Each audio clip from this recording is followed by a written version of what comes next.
Stiamo a pregare per queste registrazioni che pubblichiamo su Facebook, sulla pagina della Chiesa, anche su YouTube. Vedo che vengono seguite, quindi vogliamo pregare il Signore che possa essere seme da spargere e viene sparso per la sua gloria. Amen. Molti ascoltano, molti vedono, vogliamo dire Signore lo che è buono. Amen. Alleluia. Vogliamo condividere insieme la parola del Signore, così come la troviamo scritta in Luca, capitolo 8. Leggeremo dal verso 4 fino al verso 15. Luca, capitolo 8, dal verso 4 fino al verso 15. Appena trovato vi invito come al solito a alzarvi in piedi per onorare la parola di Dio. Per noi è importante la parola del Signore. Amen. Alleluia. Luca capitolo 8 dal verso 4 fino al verso 15. Il Signore sia lodato. Amen. Or come si riuniva una gran folla e la gente di ogni città accorreva a lui, egli disse in parabola: il seminatore uscì a seminare la sua semenza, e mentre seminava, una parte del seme cadde lungo la strada, fu calpestato e gli uccelli del cielo lo mangiarono. Un'altra cadde sulla roccia e appena fu germogliato seccò, perché non aveva umidità. Un'altra cadde in mezzo alle spine. Le spine, crescendo insieme con esso, lo soffocarono. Un'altra parte cadde in un buon terreno. Quando fu germogliato, produsse il 100 per 1. Dicendo queste cose esclamava: chi ha orecchie per udire, oda. I suoi discepoli gli domandarono che cosa volesse dire questa parabola, ed egli disse: a voi è dato di conoscere i misteri del regno di Dio, ma agli altri se ne parla in parabole, affinché vedendo non vedano e udendo non comprendano. Or questo è il significato della parabola. Il seme è la parola di Dio. Quelli lungo la strada sono coloro che ascoltano, ma poi viene il diavolo e porta via la parola dal loro cuore, affinché non credano e non siano salvati. Quelli sulla roccia sono coloro i quali, quando ascoltano la parola, la ricevono con gioia, ma costoro non hanno radice, credono per un certo tempo, ma quando viene la prova si tirano indietro. Quello che è caduto tra le spine sono coloro che ascoltano, ma se ne vanno e restano soffocati dalle preoccupazioni, dalle ricchezze e dai piaceri della vita, e non arrivano a maturità. E quello che è caduto in un buon terreno sono coloro i quali, dopo aver udito la parola, la ritengono in cuore onesto e buono e portano frutto con perseveranza. Amen. Amen. Fin qui la lettura della parola del Signore. Amen. Andate accomodarvi. Abbiamo letto che una gran folla di gente proveniente da ogni città si riuniva, accorreva a lui, cioè a Gesù, per sentirlo parlare, per ricevere qualcosa da Gesù, un miracolo. E Gesù invece decide di non fare miracoli, ma di parlare, di insegnare in parabole. Cos'è la parabola? È una similitudine, un esempio, ma racchiude un significato spiritualmente profondo. Gloria al Signore. Certamente quella folla non voleva forse ascoltare da Gesù quello che ha ascoltato, perché a volte, sapete, anche noi vogliamo ascoltare sempre le stesse cose, che Dio è buono, amen, che il Signore salva, amen, è vero, che il Signore perdona, amen, alleluia. Ma oltre a tutto questo, gloria a Dio per tutto questo, c'è anche qualcosa che riguarda la nostra vita cristiana. E Gesù insegna anche questo. Non solo che c'è salvezza in Lui, nel suo nome, che Dio lo ha mandato per la salvezza di tutta l'umanità, ma come credenti ci chiama ad una responsabilità. Amen? Amen. Credenti responsabili, questo dobbiamo essere. Amen. Alleluia. Dobbiamo renderci conto che quello che abbiamo ricevuto da parte del Signore è qualcosa di meraviglioso, Amen. di straordinario, che può produrre in noi un frutto straordinario, Alleluia. non per la nostra gloria, ma per la sua gloria. Amen. Alleluia. Alleluia. Parla in parabola del seme che il seminatore spande ovunque. Cadde lungo la strada, fu calpestato e gli uccelli del cielo lo mangiarono.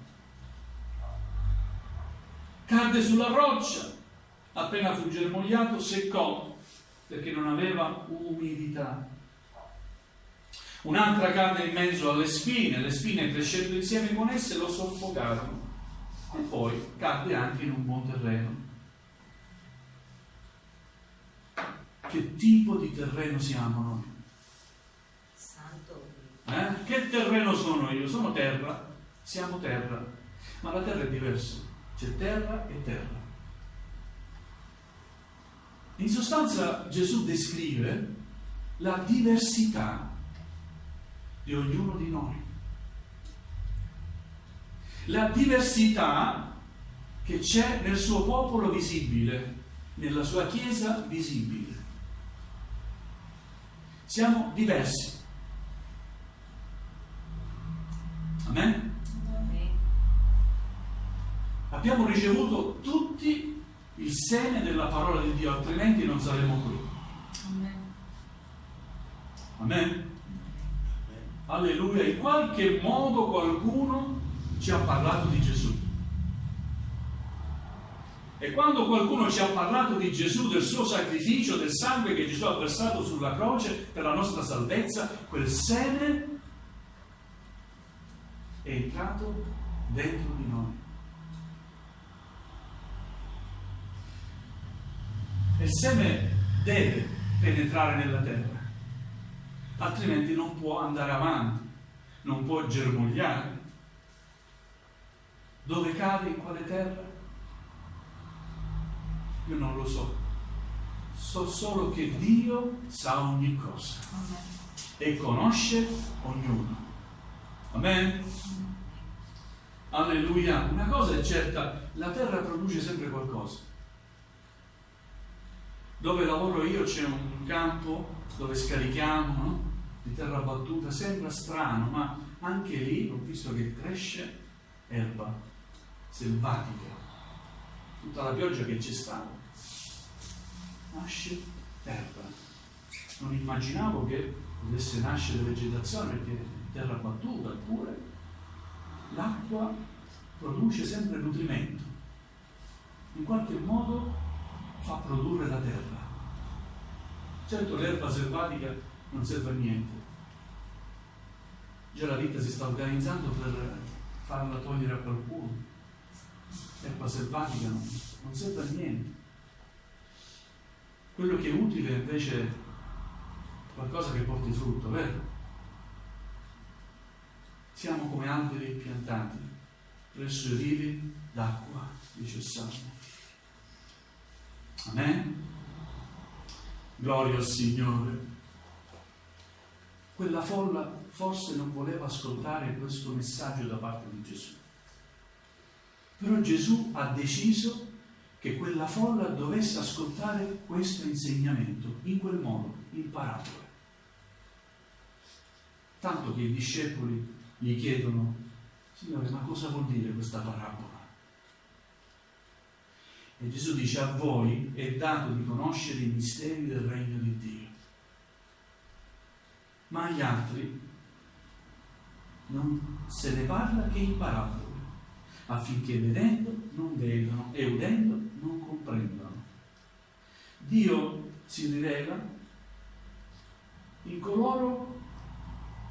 che hanno un cuore sincero aperto e sono disposti a riceverlo onorandolo. Dio si rivela. Chi è unito a Dio riceve rivelazioni della sua persona, riesce a comprendere cose profonde che altrimenti non riuscirebbe mai a comprendere. Cioè, confidando nello studio nella lettera, non riuscirei mai a comprendere le cose profonde dello Spirito. Perché la lettera in se stessa è cosa morta. Ma la parola di Dio, guidata e rivelata dallo Spirito Santo, è una ricchezza per l'anima. Amen. Per questo molti studiano la Bibbia, non hanno capito chi è Gesù. Per questo molti studiano la Bibbia, non hanno capito che il culto va solo reso a Dio. Alleluia. Amen? Cioè, vedendo, non vedono.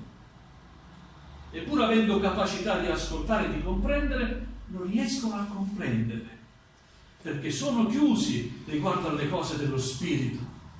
Non adorano Dio in spirito e verità. Amen?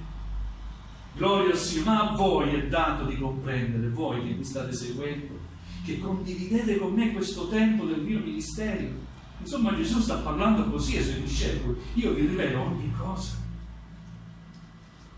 di ciò che riguarda la mia gloria. E poi spiega il significato della parabola. Questo è il significato della parabola. Il seme è la parola di Dio. Quelli lungo la strada sono coloro che ascoltano, ma poi viene il diavolo e porta via la parola dal loro cuore, affinché non credano e non siano salvati. E quanti ce ne sono?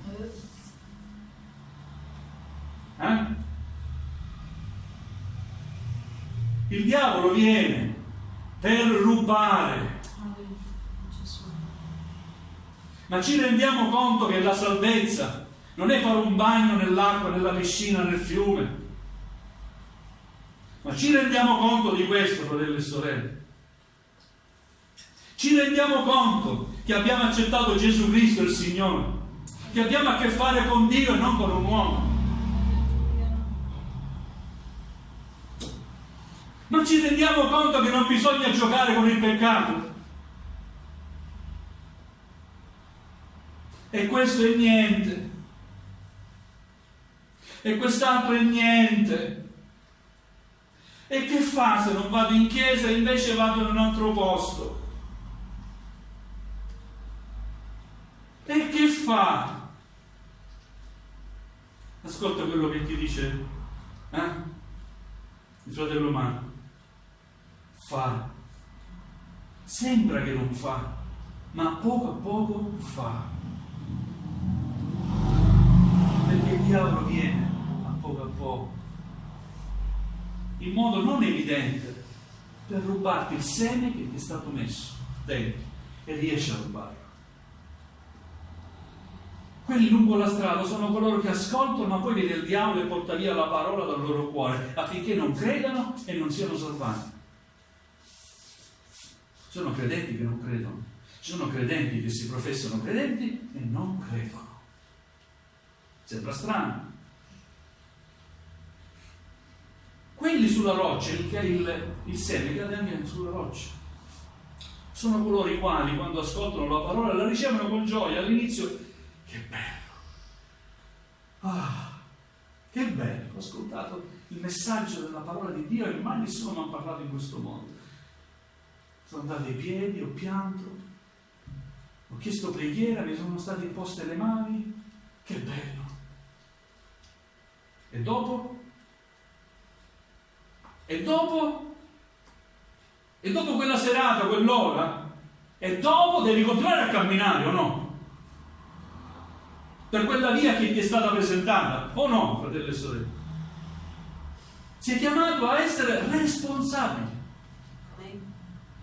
delle tue scelte, delle tue azioni. E dopo costoro non hanno radice. Credono per un certo tempo, ma quando viene la prova si tirano indietro.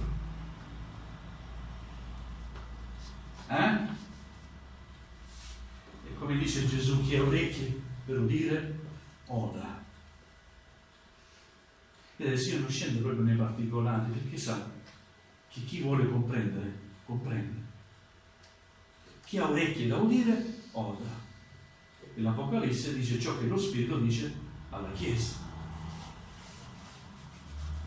Quello, il seme che è caduto tra le spine, sono coloro che ascoltano, ma se ne vanno, restano soffocati dalle preoccupazioni, dalle ricchezze e dai piaceri della vita, e non arrivano mai ad una maturità. Anche di questi è fatta la Chiesa, cioè di quelli che non crescono mai e mai cresceranno, resteranno sempre bambini spirituali, perché sono attratti ancora dai piaceri della vita, eppure hanno ricevuto il seme,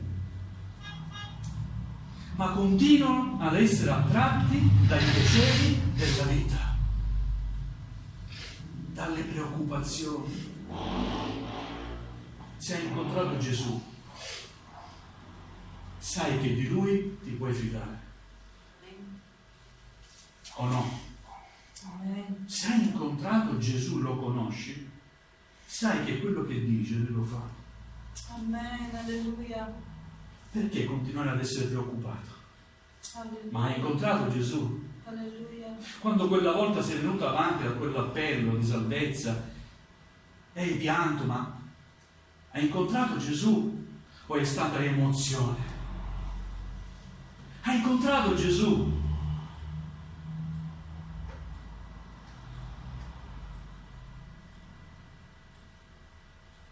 Personalmente, sapete, come pastore mi rendo conto anche di quelli che non arrivano mai ad una maturità. A volte quando facciamo degli studi o c'è la possibilità anche di fare qualche domanda, mi hanno fatto domande, le stesse domande che mi hanno fatto 10 anni fa, le stesse identiche domande, e io dico le stesse identiche risposte, perché quella è la parola, non è mutata nel frattempo. Ma il risultato è che quei credenti di 10 anni fa sono gli stessi credenti di 10 anni fa. Nel frattempo, in quei 10 anni, non hanno neanche salito un gradino verso il cielo. Sono rimasti lì a piano terra. Dobbiamo arrivare a maturità, fratelli e sorelle. Dobbiamo crescere come crescono i bambini, fisicamente. Noi non possiamo rimanere bambini spiritualmente. Dobbiamo conoscere di più il Signore. Se conosci di più il Signore, sai che di Lui ti puoi fidare. Amen. Che la tua vita è nelle sue mani. Amen. Che nulla mai ti mancherà. Alleluia. Perché il Signore è il tuo pastore, o no? Alleluia. Se lo hai incontrato veramente, profondamente, hai fatto un'esperienza con il Signore. E poi grazie a Dio c'è il seme che è caduto in buon terreno. Gloria a Dio. Signore, aiutami ad essere un buon terreno. Amen. Alleluia. Alleluia. Quello che è caduto in un buon terreno sono coloro i quali, dopo aver udito la parola, la ritengono. Dove? Nella mente? In un cuore onesto e buono. Alleluia, Gesù. E portano frutto con perseveranza, non in un modo incostante, ma in un modo perseverante, in un modo costante portano frutto. Amen? Amen. Ma il buon terreno nasce come buon terreno? Prima di essere un buon terreno, qualcuno ha dovuto sudare, o no? Ci sono terreni aridi, duri. Perché sono così duri? Perché da tanto tempo che non sono lavorati. E sono duri. Anche se piove, continuano ad essere duri perché ci vuole che la terra venga smossa, che la terra di sopra passi sotto e ci sia un ricambio nella terra. E questa lavorazione rende molle la terra e permette al seminatore di piantare bene. Amen? Amen. Poi occorre una cosa fondamentale, oltre il lavoro del seminatore, dell'agricoltore: l'acqua dal cielo. Alleluia. O no? Amen. Fai piovere, Signore. E vogliamo benedizioni abbondanti. Fai piovere dal cielo benedizioni. Fa che l'acqua scenda dal cielo e bagni questa terra. Amen. Alleluia. Piano piano, dopo tante lavorazioni, ecco che finalmente, dopo tanto tempo, per l'insistenza del seminatore, perché sa che dopo quel lavoro ci sarà qualcosa da vedere, ecco che finalmente viene premiato. Riesce un alberello a salire fuori, ad emergere dalla terra. Gloria a Dio. Signore, fai di me un terreno fertile. Amen. Lavorami, Signore. Alleluia. Sei disposto a dire questa mattina al Signore: lavorami? Amen. Amen. E se ti prende il Signore nelle sue mani, Lui sa come lavorarti. Alleluia. Gloria a Dio. Non temere di essere frantumato, perché poi sarà ricostruito. Alleluia. Non temere di essere demolito, perché poi sarai riedificato. Amen? Amen. Alleluia! Che tipo di terreno sono? Signore che vede, che sa ogni cosa, sa che tipo di terreno sono io e che tipo di terreno sei tu. Ma se hai incontrato il Signore, se ti rendi veramente conto che il seme della sua parola è entrato in te, permetti al Signore di lavorarti. Alleluia. Amen? Amen. Affinché tu non sia terra arida, affinché il seme prezioso della sua parola non sia in mezzo a spine e rovi che crescono, affinché il seme non sia sparso sulla strada e poi vengono gli uccelli e lo portano via, o viene calpestato da altri, ma affinché il seme della parola di Dio, la preziosa parola di Dio, possa germogliare in un terreno che possa ricevere l'acqua, amen, e possa essere lavorato per la gloria del suo nome, per la gloria di Dio. Amen. Alleluia. E allora sarai un albero Alleluia. ben piantato, avrai delle radici profonde e nessuno mai ti potrà sradicare e portarti via, Alleluia. perché le tue radici sono profonde nel Vangelo, nella parola. Alleluia. Alleluia. Amen. Amen. Alleluia. Alleluia. Non importa quello che accadrà mai nella tua vita, non sarai mai abbattuto. Uragani, tempeste, mai nessuno ti abbatterà. Gloria a Dio. Amen. Amen. Alleluia. Ma se sei una pianticella così che nasce spontaneamente, come quella che ho visto nel campo di dove lavoro, dove scarico i cani, no? Terra battuta, nessuno ha mai seminato nulla, eppure cresce erba selvatica. Quella non serve a niente, verrà sradicata, portata via per fare pulizia. Voglio concludere dicendo una cosa: chi ha orecchie da udire oda. Non sono parole mie, sono parole di Gesù, Alleluia. il Maestro. Alleluia. Amen. Amen. Vogliamo alzarci in piedi, fratelli. Gloria al Signore. Alleluia. Chi ne ha